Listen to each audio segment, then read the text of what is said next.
Hi, my name is Lisa Hansen, and I survived human sex trafficking. Her story begins in Tucson with sexual abuse starting at 4 years old. 10 years later, she ran away from home, terrified her parents would reject her. If they knew how I felt, if they knew how I was behaving, if they knew what I believed about myself as a result of sexual abuse, just the disgusting person that I thought that I was, they wouldn't love me anymore. Hansen didn't go far. She stayed in town at her then boyfriend's house for about 3 weeks. But 3 years later, she ran again, far to Kansas, this time down a much darker road. I didn't have a place to live when I got there, so that's why I ended up on the streets. You know, I'd be standing outside of bars, hoping somebody would pick me up. I was dancing in strip clubs, hoping somebody would take me home. I did not plan on living past 21. I figured something was gonna happen at some point and I was just gonna die. Years went by and Hansen found a new path. This was all thanks to her having kids of her own. It taught her the value of love and the value of a human being. Her new mission, engage kids and teach them how to protect themselves from predators. Just kid after kid is now suffering from what's being called sextortion. This is a new branch of sex trafficking now in the digital age, according to Hansen.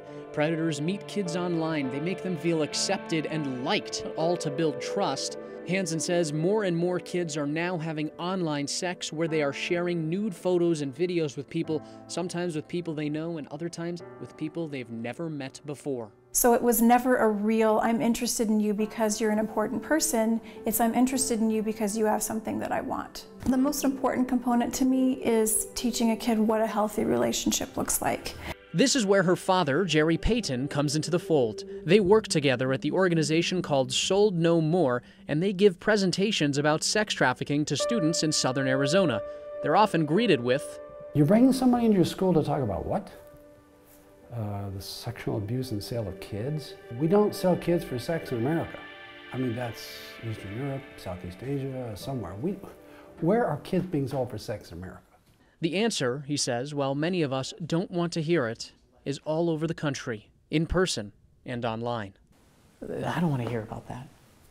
I don't want to hear. That doesn't happen here. And you want to turn a blind eye to it. But you can't, can you? No. It doesn't make the skin crawl on the kids. No. It's their world. They're seeing it constantly. There isn't an easy fix to the problem. Hansen and Payton both know this, but that's not stopping them from trying to help find one. They hope students will leave their presentations armed with self-defense tools and a new perspective valuing each other as human beings. Why wasn't I worth just saying, you know what, kiddo, I'm concerned about you and I'm gonna give you a safe place to stay, free of charge. That person, that individual is priceless. You can't put a price tag on a person. Max Darrow, KGUN 9, on your side.